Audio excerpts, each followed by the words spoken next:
New reporting from NBC News on former President Trump. According to three sources familiar with the thinking of Trump's inner circle, his legal and political teams are preparing for the possibility that the federal grand jury will vote on charges against the former president as early as tomorrow. That grand jury has been investigating Trump over efforts to overturn the 2020 election. We should note none of the sources know any of direct notification from the DOJ. The charges are coming tomorrow. But given Trump's target letter and reporting that the grand jury is scheduled to meet tomorrow, they are taking steps to prepare. We're also following the latest on President Biden's son, Hunter. He headed into federal court this morning for what was supposed to be a fairly routine hearing to put his legal troubles behind him. He was set to plead guilty to tax crimes as part of a deal with the government that would allow him to avoid prison. But that deal absolutely unraveled when the judge said not so fast. NBC's Ryan Nobles has all the details on what exactly happened in court.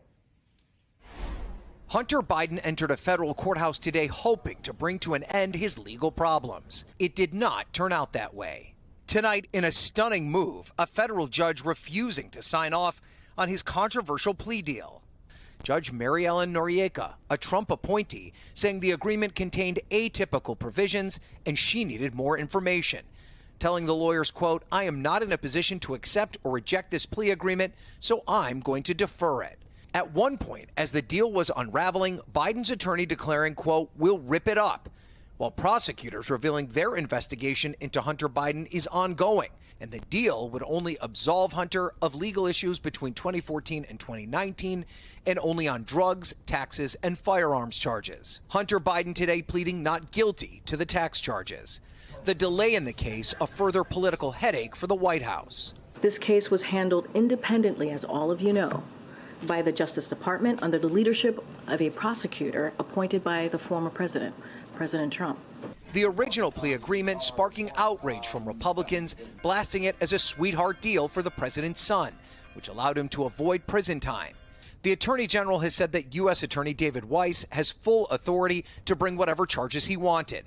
But two IRS investigators turned whistleblowers recently told Congress that was not true. It appeared to me, based on what I experienced, that the U.S. Attorney in Delaware in our investigation was constantly hamstrung, limited, and marginalized by DOJ officials as well as other U.S. attorneys. Joe Biden's political opponents have kept the spotlight on his son's legal problems, and many House Republicans claimed the plea agreement was, in fact, a sweetheart deal. Today, House Speaker Kevin McCarthy suggested the judge was doing the right thing. There shouldn't be two justice systems in America, and hopefully today that's what's being done. Meanwhile, as everyone waits for special counsel Jack Smith's next steps, a key figure in the 2020 election investigation was seen today in Washington, D.C. This morning, former Trump Chief of Staff Mark Meadows was spotted near Capitol Hill. Brother, how are you? Have you testified before the grand jury? I don't talk about anything J6 related. Do you feel like it's appropriate, the investigation?